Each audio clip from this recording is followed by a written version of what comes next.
ntí èyí jẹ́ kí bàbá ó sinmi púpọ̀ ṣe báwọn kan lájọ béèrè kínní lọ́dọ̀ Ọlọ́run àwọn ẹni Ọlọ́run ló fún àbíjọ tí àwọn ẹni Ọlọ́run tẹ́wọ́ pé ntí mo fẹ́ jẹ́ nìyí sáwọn ẹni Ọlọ́run nìkan ni wọ́n tẹ́wọ́ sọ́dọ̀ Ọlọ́run ni àwọn ẹni Ọlọ́run nìkan kọ́. asirun zalilun khaifun laka akhda'un. o ti pé bẹ́ẹ̀ ni báyìí wọ́n sọ pé ọ̀sọ́ bẹ́ẹ̀ ni bẹ́ẹ̀ mọ́ ṣé fọ́ọ̀mì olólùfẹ́ àwọn ẹni Ọlọ́run. asirun zalilun àwọn ẹni Ọlọ́run náà gba ti yín bàbá làwọn gba ti yín. khaifun laka. téèyàn bá jẹ́ star yọ mọ star ààyè tá a ti jẹ́ star ọ̀tọ̀ọ̀tọ̀ ni àmẹ́nìkan ò lè dá ayé lò àwọn tájọ máa lò Ọlọ́run ti ṣètò rẹ̀ kalẹ̀. ìgbà kọ̀ọ̀kan ló ní àwọn tí ó lò ó àtàwọn ẹni ẹ̀ Ọlọ́run ti ṣètò ẹ̀ pé ọdún báyìí sọdún báyìí ẹ̀yin báyìí lẹ́yìn hàn ẹ̀ sì máa gbé lọ báwọn. àwọn ànábì Ọlọ́run tí wọ́n bára wọn lò gbà wọ́n bẹ Ibrahim ànábì Isa Isaac ànábì Ismail ànábì Yakub gbogbo wọn lọ bẹ́ẹ̀ tẹ́lẹ̀ ló sá. zalilun khaifun laka. ànábì Musa ànábì Yusha. asirun zalilun khaifun laka akhda'un. yàmú ìyá náà láàké ẹ̀yin àti gbogbo àwọn tí ń tẹ̀lé yín àtàwọn náà lápapọ̀ Ọlọ́run kó máa ṣọ́ wa. halifu li hubbi. torí tí nǹkan bá ṣẹlẹ̀ tó bá ṣe ọmọ kéwú sí yàn lọ́rùn wọ́n sọ pé wọ́n fẹ́ mí ẹ̀ra kan ni. fil layli sa'iran. bẹ́ẹ̀ yẹn bá ní kàrámà lẹ́ni wọn ò fẹ́ gbà pèsè Ọlọ́run mọ́ wọ́n mọ̀ tọpinpin ẹni pé ó ní nǹkan kan ní kọ̀kọ̀ wọ́n àmì ẹni Ọlọ́run nísìn òsín táyé òtí ìbí tán. naji wa yad'un. a ní ẹ mọ́ fara wé o àbúdáyà ni o wal mughaffalu yahja'un. ẹ sáà kí bẹ́ẹ̀ ṣe bá bàbá bí bàbá ṣe máa ń jókòó nù àtẹ́ndà bàbá ni wọ́n ṣẹ̀jẹ̀ ẹja tán ni. ilahi fala taqta raja'i wala tuzid. orí èmi tó ń bọ̀ tí ó kọ́ ọmọ kéwú bíi 40 tẹ̀lé yílẹ̀ kan náà yóò rí bẹ́ẹ̀. wàdí wálí. wọ́n lá pé ẹni tẹ́ fi ọkàn yín fún jù wọ́n lànà Muhammad. fuadi wálé fi sáyidì jòdìkà. jásùbù mọ́díù tó bá gbọ̀n yẹn tán ẹ wà máa fòókè oríṣiríṣi jọ ara. ayé ṣe bẹ́ẹ̀ ṣeré ni bẹ́ẹ̀ sì nàdá Muhammad òun ló gbọ̀n yín. tó bá dé sáwọn ẹni Ọlọ́run nígbà mi báyìí àwọn ẹni Ọlọ́run máa fi ni. ìmọ̀lẹ̀ àná Muhammad tó bá bọ́ sí yẹn la ara ò lè gbé mọ́ yóò máa dara láàmú ni. sùúrù كلامي وشأني حركتي ثم لقلقي سروري وحزني في اشتياق محمد ففي حال نومي ثم في حال يقظتي أجرد شعري ذكر طه محمد أود نبي الله طه محمدا رجائي يوم البعث صحبة أحمد وفي هذه الدنيا إليه مقاصدي وغاية قلبي في وداد محمد جلوسي قيامي أو منامي بليلتي على حب طه كلها لمحمد وأخلص مدحي للنبي محمد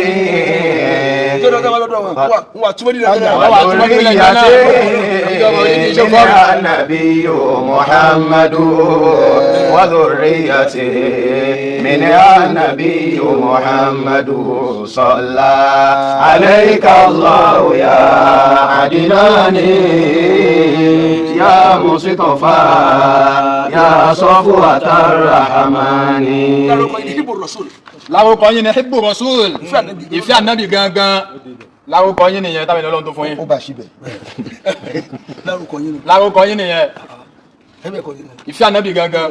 يكفيك فخرا يا محب محمد أن المحب مع الحبيب سيحشر أن المحب مع الحبيب سيحشر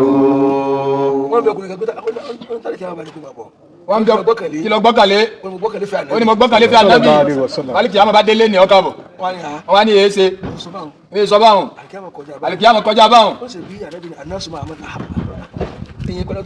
èèyàn máa bẹ pẹ̀lẹ́ tó bá fẹ́ ní tánàbí bá wà lèmi náà wà سلكتم نهجه وسبيله صلوا عليه وسلموا تسليما صلوا عليه وسلموا تسليما. wọ́n la pípẹ́ báwọn ènìyàn ṣe ń wò yín bàbá sì ń rí fún ànábì lára yín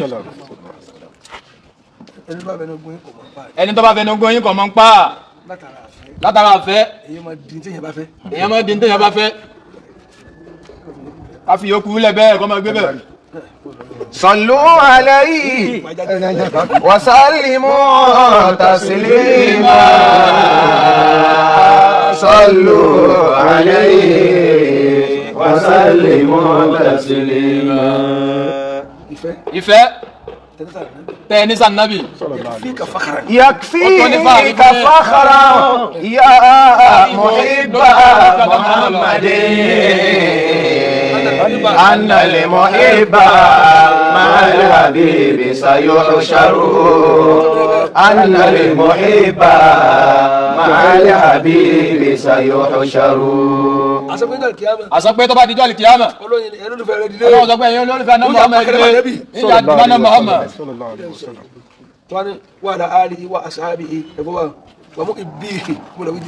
يكفيك فخرا يا محب محمد أن المحب ntẹ yàrá máa jẹ iná ní ẹfún àwọn tí gbà náà إن الصلاة على النبي دواء تشفي الجراح لمن يكون سقيما. إن الصلاة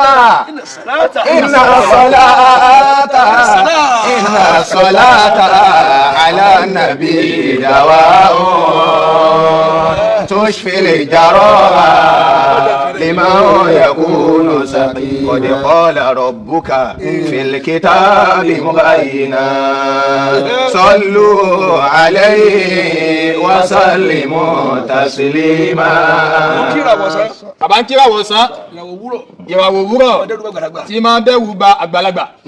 صلوا عليه tẹ́ ẹ bá ń bẹ lágbo tó bá lé ní 30 minutes. صلوا عليه. ànábì ti kó sí àfẹni tí ó bá fẹ́ràn ànábì ni ò ní gbá tí ìyá ilé sọ pé àlùkan lè fi ṣe ìṣesí tó bá yín nù. tó bá dé bá wòlíì mi ó lè máa sunkún tó bá dé bá lómi yóò máa sáré ká ni ọ̀nà tí ìfẹ́ máa ń gbà gùn yàn ó sọ̀tọ̀ọ̀tọ̀. صلوا عليه وسلموا تسليما صلوا عليه وسلموا تسليما. wèrè tó ń ṣe dáwọn ìfẹ́ ànábì ní dáwọn láàmú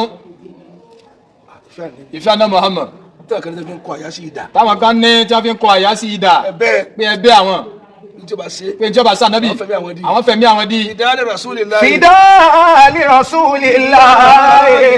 أمي وخالتي وعمي وخالي ثم نفسي وماليا. ẹ̀mí mi gangan gbogbo dúkìá mi tí mo ní yányá mo fi kì í fún àná Muhammad. فداء لرسول الله أمي وخالتي وعمي وخالي ثم نفسي وماليا. àwọn tó fi mọ́tò yìí tawá lọ́rẹ̀ báyìí ọlọ́mọdé wọn tó sí وخالي kéèyàn ogun àfáà lódìdí mọ́tò wọ́n wá jẹ́ pé àfáà ló wá fún àfẹ́ ẹgbẹ́ ọ̀rẹ́ rẹ̀ ọlọ́rẹ̀ ni wọ́n ọlọ́rẹ̀ tó dé gáyà jawadu kẹrin wà mí wà kọ́ọ̀lì ọlọ́mọdé wọn tẹ́lẹ̀ nafsi wà máa lè yá. ibi táwọn náà ti ń rí tí wọ́n fi lè fún yín lélẹ̀ wà kọ́ọ̀lì bàbá gba ti fọ́rin gan bàbá láwọn gbá yín sórí nafsi wà máa lè yá. torí jẹ́ tẹ́lẹ̀ bàbá sọ tẹ́ sọ yìí òkìkí ó ṣòro ní kéèyàn tó lè yọ láàrin mílíọ̀nù èèyàn iṣẹ́ kékeré kọ́ àkàndálé ń tọ̀hún. wà á mí wà kọ́ọ̀lì. ṣé máa fẹ́ máa kìrìsìtàsì yín ṣé máa yọ ọ̀dọ́ tẹ́ ti sọdọ́ lóríire àsàlátù yín yẹn ọmọ tó yẹ kó máa lọ club tẹ́ẹ̀mẹ́ntẹ́ ti yáwé wọn padà àwọn abilékọ ọ̀sọ́rọ̀ adélébọ̀ tẹ́ẹ̀ fi dí wọn rinlẹ̀ uslubu dáwà ọ̀tọ̀ọ̀tọ̀ ni. wà á mí wà kọ́ọ̀lì thumma nafsi wà máa lè yá. wà á mí wà kọ́ọ̀lì thumma nafsi wà máa lè yá.